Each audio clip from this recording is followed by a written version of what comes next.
So lately I've covered quite a lot of wallet-draining super premium Oppo branded smartphones, the likes of the Find X5 series and this here super nifty bendy Find N phone. But no, thankfully Oppo hasn't forgotten all about us skint folk, and so its latest release is this here Oppo A76, much more budget friendly at just 189 quid. You can grab it now direct from Oppo or from Amazon. It's got a massive battery with fast charge support, you've got respectable gaming smarts and a bright and breezy design. As long as you don't get the black model, like me that is. And all for a price that won't make you shred your pants in terror when your bank statement finally hits. So without further ado, let's whip the Oppo A76 on out of this rather smashing blue box, take you on a full-on tour of the hardware and the software, and for more on the latest and greatest tech, please do subscribe and ding that notifications bell. Cheers! So speaking of that lovely blue box, what do you actually get packed inside besides of course the actual A76 smartphone? Well, you do get an adapter bundled in there. It's a 33-watt charger.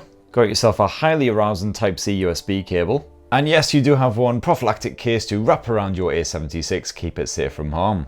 And there you have it, box stuff done, so let's crack on with the actual phone. So here is the Oppo A76 all set up, ready for action. It's a 6.56-inch smartphone, and this is the glowing black model. You can also pick it up in glowing blue. Doesn't really seem to be glowing too much, certainly this black model. Maybe you have to pick up the blue to really appreciate the glowing goodness. But I've got to say, I do like the simple, smart design here. Very little in the way of branding, just this tiny little Oppo logo down here, apart from that nice clean surface. The arse end of the Oppo A76 is constructed from smudge-resistant plastic with this lovely matte finish, nice and smooth. And so far, yeah, definitely seems to be pretty resistant to greasy prints. Can't guarantee it'll hold up after a Greggs sausage roll or steak bake though. And as you can see there, the dinky camera chassis doesn't jut too far from that back end either. And the rest of the frame also constructed from plastic, not entirely seamless. And this budget blower is a 6.76 incher as well, so quite the handful, especially as you can see there, the bezels aren't exactly super skinny surrounding that display. And that front end is actually protected by Dragon Tail scratch resistant glass rather than Corning Gorilla Glass. You do have a pre-installed screen protector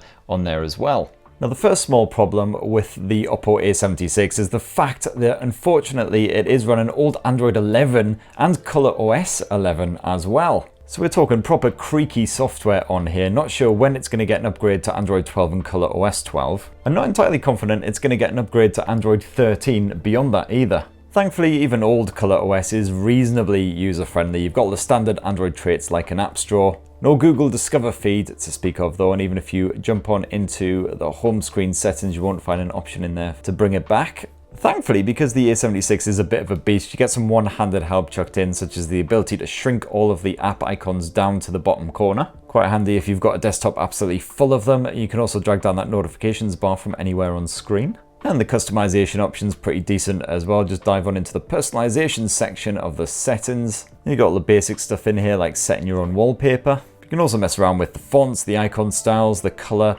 of the UI elements. Got loads of gesture support in here as well. Plenty of extra bonus bits chucked on top of Android. And we'll cover more of those as we have this hands-on tour of the A76.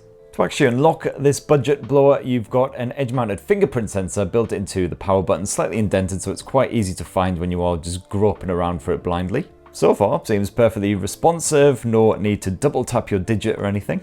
And you can also unlock the Oppo A76 simply by gurning at the thing. Won't be as secure, but at least you do have options like unlock only when your eyes are open. And like the fingerprint sensor, this seems to do the job as well. As you can see, they're super nippy. Pretty good news on the storage front as well. You've got 128 gigs of space shoved on here, despite the fact it'll cost you under 200 quid. And you do have micro SD memory card support. And that memory card slot is actually separate from your SIM slots, and you can bung in cards of up to a terabyte in size, Bananarama. So now let's have a shufty at that 6.56-inch IPS display. It is IPS technology. It's quite rare to find an OLED display at the under £200 price point on a smartphone in 2022.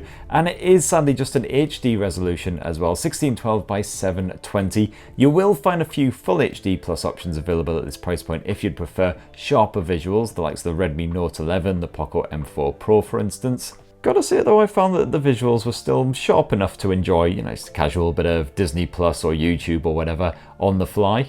The picture quality is decent. It's certainly not grainy or gritty or pixely or anything. And despite the fact that it is IPS, you've got respectable viewing angles as well, so fine if you want to share a bit of YouTube with a couple of mates or cramming your heads around that massive display. Colours are reasonably punchy as well, and on the top brightness side, no problem seeing what was going on outdoors.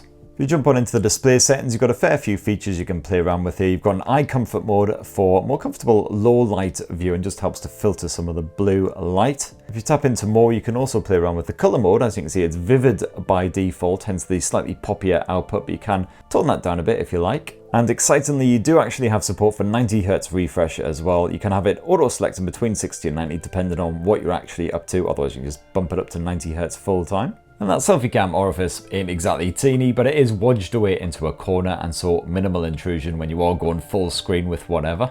So audio, and it is a mono speaker setup here on the Oppo A76. Again, pretty standard for this price point, although there are a few stereo options here and there if you scout them out. But let's see if it's actually decent enough. What's up, everyone? It's your boy back again with another phone to pull out a box.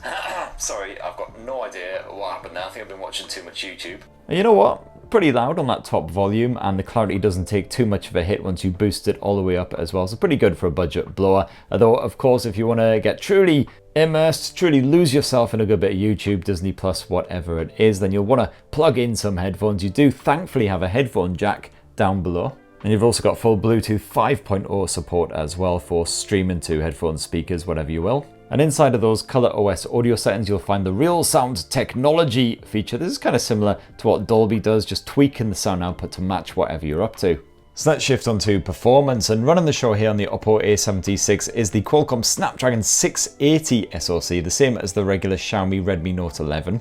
Everyday running seems reasonably smooth so far. Occasionally, you'll tap into an app and you'll be waiting a second or so for it to actually load up and do something, case in point. But overall, for your everyday shenanigans, it'll certainly do the job just fine. If you are a benchmarking enthusiast, those are the scores that got spaffed out by the A76. Reasonably basic stuff, as you would expect, but again, the A76 can do your messaging, your media streaming, and hopefully a good bit of light gaming on the side as well. You do have the nifty ColorOS game space features on board here, so you can boost the resources going to your games, make sure you get the maximum possible performance out of this thing. You can also make sure the auto brightness doesn't funny about with the screen, block notifications and calls as well.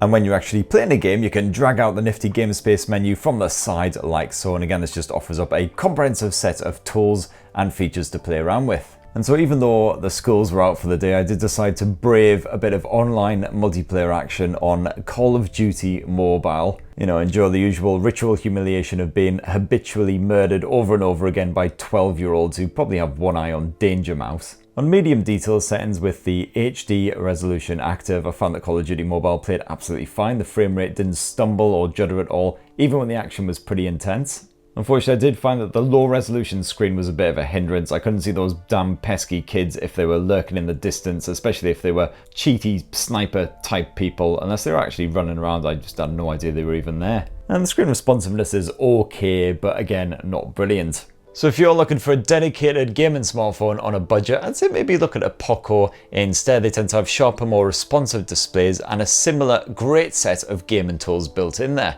Now, another issue with the fact that the Oppo A76 is running that more basic Snapdragon chipset is the fact there's no built-in 5G modem, so no 5G support here on this blower either. However, when it comes to the battery life, that's certainly a very different story. That's one of the strengths of this smartphone. You want longevity. This thing is like the Duracell frickin' bunny. You got a 5,000 mAh capacity cell crammed inside of that rather sizable chassis, and so far that battery meter has just been trickling down ever so slightly no matter what I put this thing through, whether I'm streaming Disney Plus, whether I'm making liberal use of the camera technology, whether I'm getting my ass handed to me by bloody kids in Call of Duty. So if you're pretty demanding overall with your smartphone use, well, you should be able to get a full day of play out of this thing, no worries whatsoever. If you're a bit more casual, you should be able to get a couple of days of full use between charges. And when it does finally run out of juice, needs a bit of a top up, we got 33 watt fast charging support, wired of course, Type-C USB, which ain't bad for a budget at this sort of level. And finally, friends, let's finish this unboxing of the Oppo A76 with a squint at that dual lens camera tech. Now, sorry, just two in total seems quite a paltry offering compared with a lot of budget rivals, but to be fair, those third and fourth lenses tend to be, crappy macro efforts or pointless monochrome affairs. What you're working with here is a 13 megapixel primary camera plus a 2 megapixel depth sensor as well, so pretty basic stuff. So far, touch with the autofocus seems fairly dependable, doesn't seem to lose track of a subject even when they're moving about. Got HDR modes, of course, the usual AI mode if you just want to boost the occasional scene based on what you're shooting. So for instance, here it's detected we are shooting a picture of the lovely Veronica, and it is giving us a bit of portrait mode action. And here's just a small selection of sample photos that I snapped around the homestead these past 24 hours, just to give you an idea of what this basic camera tech is capable of. And definitely don't go testing it with particularly low light conditions or strong contrast or anything, because you probably won't be too happy with the results, but it's fine for everyday family pics. Of course, there's no ultra wide angle option, and when you do zoom in, it is just digital zoom naturally. There's no optical zoom as you would expect at this budget price. Plenty of other modes to play around with though, including the obligatory night mode. You've got that portrait mode, of course, and a full-on pro mode as well if you know your way around a camera and you want to muck about with the likes of the ISO levels, the white balance, the focus. If you want to swap to video, well, this maxes out at 1080p full HD. There is no 4K option, as you can see there. And again, this is fine for simple shareable clips, but the visuals are quite grainy. The audio pickup's fine, but I wouldn't expect too much out of this thing. And then if we're to swap round to the front-facing shooter, it is an 8 megapixel camera housed in that little selfie orifice. Got the usual beauty mode smarts. I just knocked those right the heck off because I love to see all those lovely lines on my forehead these days. And it seems sort of reasonably capable indoors and out, again, as long as the lighting isn't too cack. And when you're shooting video with that front-facing selfie cam, you're again maxing out at full HD resolutions. Don't expect the crispest visuals around, especially if you're indoors in more ambient light, and the audio pickups okay. So there you have it, my lovelies. That in a nutshell is the fresh new Oppo A76 budget-friendly smartphone, 189 quid here in the UK from Oppo and from Amazon. And there really is a lot to like here, from that excellent battery life. You've got a quite nice 720p IPS display, not the sharpest around, but certainly does the job for a bit of Disney Plus. And the everyday performance is absolutely acceptable. The design is quite nice. Just don't expect too much from the camera tech, and it is a shame that it is on older software as well. So that's what I think of the Oppo A76. What do you guys reckon? It'd be great to hear your thoughts down in the comments below. Please do subscribe and ding that notifications bell for more on the latest and greatest tech, and have yourselves a bloody lovely rest of the week. Cheers everyone, love you.